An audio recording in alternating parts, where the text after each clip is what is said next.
Masih bersama saya Budiman Tanurjo di Satu Meja The Forum. Sebelum saya melanjutkan diskusi, kita coba dengar terlebih dahulu bagaimana pidato dari Presiden Jokowi di MPR yang menyinggung soal kritik. Kritik yang membangun itu sangat penting dan selalu kita jawab dengan pemenuhan tanggung jawab sebagaimana yang diharapkan rakyat. Terima kasih untuk seluruh anak bangsa yang telah menjadi bagian dari warga negara yang aktif dan terus ikut membangun budaya demokrasi. Oke, Mbak Dini Purwono, tadi Presiden mengatakan kritik membangun itu sesuatu yang baik dan penting dan juga membangun budaya demokrasi. Mural yang terjadi di Tangerang itu bagian dari kritik yang membangun atau seperti apa, Mbak? Sebetulnya kalau kita lihat mural gitu ya, ekspresi seni. Kalau saya sih pribadi melihat mural itu gitu ya, dengan tampilan seperti kemarin itu, saya tidak melihat ada suatu delik tindak pidana gitu kan, atau kalau dimaksudkan penghinaan. Karena kalau saya menangkap mata ditutup gitu kan, error 404 tuh artinya error gitu kan, Mas. Ya itu sebetulnya seperti Pak Abdillah Toha tadi gitu, kritik membangun dalam arti semua orang kan perlu yang namanya introspeksi ya, termasuk juga presiden gitu. Jadi ini sebenarnya merupakan suatu kepedulian dari si pelukis gitu. Dia ingin mengingatkan ke Presiden Jokowi, Pak gitu. Jangan sampai matanya tertutup. Pak, jangan sampai Bapak not found 404 error gitu. Itu kan merupakan suatu kepedulian ya. Kalau saya melihatnya seperti itu sih, Mas. Oke. Tapi Presiden berulang kali juga mengatakan bahwa tidak anti kritik dan lain sebagainya. Tapi di bawah sering terjadi kritik itu coba dikelola, direpresi. Itu apa yang terjadi sebetulnya?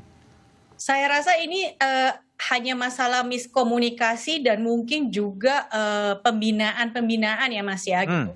Kalau dari Presiden sendiri kan jelas, buktinya jelas gitu. Kita bisa lihat berapa banyak kritik di media, di medsos gitu kan Mas, dialamatkan ke Presiden Jokowi.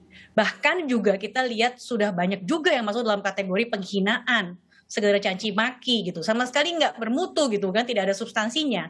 Nah tapi faktanya kalau kita lihat Presiden Jokowi tidak pernah loh melakukan pelaporan, mengambil langkah hukum terhadap orang-orang menyampaikan kritik gitu.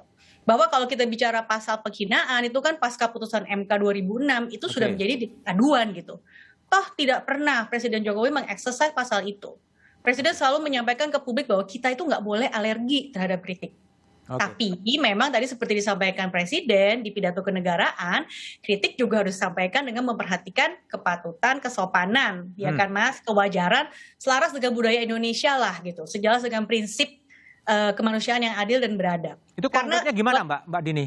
Kritik yang selaras dengan budaya Indonesia itu konkretnya gimana supaya publik juga punya panduan yang pas gitu? Iya, jadi kalau kita menyampaikan kritik itu kan harus ada substansinya ya, gitu. Jadi harus jelas apa pesan dan masukan gitu yang ingin disampaikan. Bukan cuma sekedar caci maki, menghina, sumpah serapah gitu Mas, ya enggak? Jadi kalau bicara, oh ini kan kebebasan berpendapat, ini hak asasi kita gitu. Tapi harus diingat bahwa yang namanya hak asasi kita itu bukan tidak terbatas ya kan? Hak asasi kita itu selalu dibatasi dengan hak asasi orang lain. Jadi kita nggak bisa atas nama hak asasi, kebebasan berpendapat, lalu berbuat sewenang-wenang dan melanggar hak asasi orang lain. Oke, baik. Jadi memang saya ingin tambahkan Mas satu hal lagi, memang kritik itu harus berimbang ya. Jadi nggak hanya kritik ke presiden atau pemerintah, tapi juga dalam kesempatan ini ke aparat penegak hukum dan masyarakat gitu. Masyarakat kita harus belajar nih membedakan mana kritikan, mana hinaan, mana yang konstruktif, mana yang destruktif gitu. Oke, baik. Saya kembali ke Mas Yaya Yatmaka. Mas Yaya, jadi sekarang kan muncul lagi tuh mural kritik-kritik sosial yang dalam format mural atau dalam format meme gitu. Terhadap kritik itu ditujukan kepada pemerintah. Apa yang Mas Yaya lihat dengan maraknya mural-mural yang berisi substansinya adalah kritik terhadap apapun lah, pemerintah atau siapa apapun juga gitu. Kalau sudah sampai ke seniman Mas, seniman itu atau orang-orang seni itu kan ya orang-orang yang mau dibilang itu hidup tirakatan Mas. Hidup tirakatan? Iya toh Mas, puasa. Dan itu malah ketika berkarya itu udah kayak sembahyang Mas. Jadi sebetulnya kalau kemudian karya-karya mural apalagi yang dibikin bagus-bagus, dan itu terjadi misalnya pada saat pemerintahan Megawati misalnya, karena dia tidak suka pada satu gambar di Jakarta, kemudian memerintahkan kepada, itu di acara resmi Jak-Art, penuh dengan izin. Nah itu kemudian karena dia tidak suka nonton gambarnya, itu di Rasuna Said, Jalan Rasuna Said dan di Jalan Gatot Subroto, itu minta kepada Gubernur Setiyoso untuk menghapus semua yang dibuat oleh para pekerja seni di situ. Itu untuk kami itu sudah, kalau kita mau tuntut balik itu kejahatan kemanusiaan. Kejahatan kemanusiaan. Iya Mas, karena kita itu total kalau gambar itu. Kita sungguh-sungguh gitu. Nah, jadi sebetulnya kalau kemudian muncul kritik lewat gambar yang digarap dengan serius, apalagi apik sampai menyerupai orang-orang tertentu, itu sebetulnya kalau misalnya grafiti dengan tulisan-tulisan dan macam-macamnya itu masih bisa lah diterima itu karena itu kerja cepat. Tapi kalau gambar itu ya pasti api-api.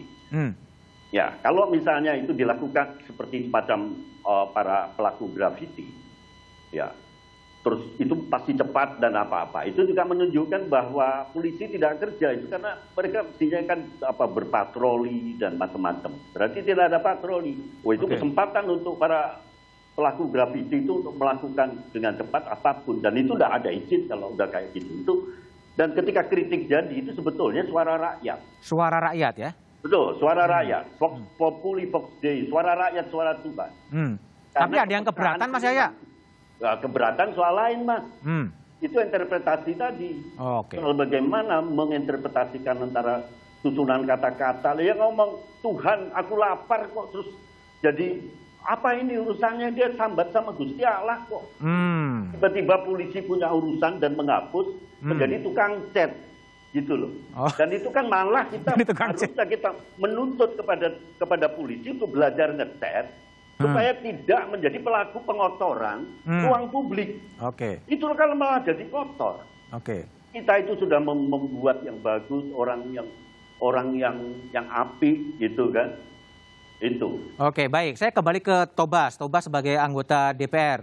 Bung Tobas, ini kalau kembali kepada yang di Tangerang, yang 404 not found itu, apakah memang karena konstruksi berpikir presiden sebagai kepala negara, simbol negara yang nggak bisa dikritik atau gimana sih sebetulnya? Ya, saya mau menggarisbawahi pidato presiden dan apa yang tadi disampaikan oleh Mbak Dini, mewakili tadi pihak istana. Kalau kita anggap sebagai satu pernyataan resmi kan clear. Sebenarnya Pak Presiden dan pihak istana sendiri sikapnya adalah tidak mempermasalahkan hal ini. Nah, seharusnya apa yang tadi disampaikan oleh Mbak Dini dan pidato presiden itu diterjemahkan oleh seluruh aparat dan oleh para pendukung pemerintah. Saya ini termasuk pendukung pemerintah, ya. Diterjemahkan bahwa terhadap ekspresi-ekspresi, terhadap kritikan-kritikan, ya sikapnya jangan overreaktif, ya sikapnya biasa-biasa saja, melihat itu bagian dari demokrasi. Kan itu yang disampaikan oleh Pak Presiden, dan itu juga yang disampaikan oleh pihak istana. Nah, jadi jangan kemudian apa yang disampaikan oleh pihak istana, disampaikan oleh Presiden, diterjemahkan berbeda oleh aparat-aparat kita, bahkan termasuk juga oleh para pendukung-pendukung pemerintah. Saya dalam kesempatan ini justru ingin mengingatkan, kalau sikap dari pendukung pemerintah seperti ini terus, sekali lagi itu akan merugikan pemerintah. Merugikan pemerintah ya? Ya, orang yang melakukan kritik itu justru juga berharap ada reaksi yang tidak tepat seperti ini. Ya. Justru ini akan menyenangkan bagi para pengkritik karena mendapatkan satu energi baru, semakin kuat, semakin ingin membuat moral yang banyak, dan justru bukannya meredam, malah akan timbul gerakan-gerakan baru lagi, karena model-model kritik sosial seperti ini kan dalam tanda kutip seperti menggoda. Tapi gini Tobas, polisi punya argumen terpaksa memburu pembuat mural itu karena wajah yang mirip presiden itu lambang negara sebetulnya. Betul nggak sih? Bukan. Lambang negara itu menurut pasal 36A Undang-Undang Dasar itu adalah Garuda Pancasila dan Bhinneka Tunggal Ika. Jadi bukan itu. Dan tadi sudah disampaikan oleh Mbak Dini bahwa ya jika itu dianggap sebagai delik penghinaan, ya delik penghinaan Delik aduan. sekarang harus delik aduan. Oh. Dan selama ini juga kita tidak pernah melihat Pak Presiden menggunakan haknya untuk melakukan pengaduan ya terkait dengan berbagai macam kritikan, bahkan termasuk yang mungkin bisa dikategorikan penghinaan untuk diproses di kepolisian. Nah, Tapi ini kalau tadi keluhan dari Yaya tadi mengatakan dia menggambar mural temennya menggambar mural, Tuhan aku lapar. Terus apa yang salah? Kemudian didatangi oleh polisi. Nah itulah apa yang salah. Saya juga punya pertanyaan yang sama, apa yang salah gitu. Jadi ini memang gini, ini kita sudah terbangun budaya yang overreaktif ini. Jadi ketika mendengar suatu hal yang tidak mengenakan buat kita, yang tidak sesuai dengan arah dukungan kita, kemudian berarti itu adalah lawan. Oke. Padahal tidak juga. Ya kita hidup di alam yang berdemokrasi, perbedaan itu bisa ada, dan sebagai pihak yang saat ini memegang amanah menjalankan kekuasaan, ya seharusnya lebih bisa membuka diri terhadap kritikan, ya termasuk juga bisa mengendalikan semua yang menjadi pendukung penguasa ini untuk tidak melakukan hal-hal yang justru merugikan penguasa ini sendiri. Oleh karena itulah maka himbauan saya juga kepada para pendukung, tidak hanya kepada aparat penegak hukum ya, tapi juga pada para pendukung, ya jangan akhirnya melakukan tindakan-tindakan yang malah merugikan yang kita dukung ini. Baik, saya kembali ke Pak Abdillah Thoha sebagai seorang cendekiawan. Saya minta pandangan yang lebih helikopter view ya. Sebelum kasus mural itu kan juga ada di BEM UI ada kejadian juga ya ketika membuat meme soal lip service, lalu ada peratasan akun WA. Saya minta pandangan dan evaluasi Pak Abdillah Thoha, apakah memang sedang terjadi proses declining dari kebebasan berekspresi di era pemerintahan sekarang atau seperti apa? Tapi analisis dari Pak Abdillah Thoha setelah jeda berikut ini.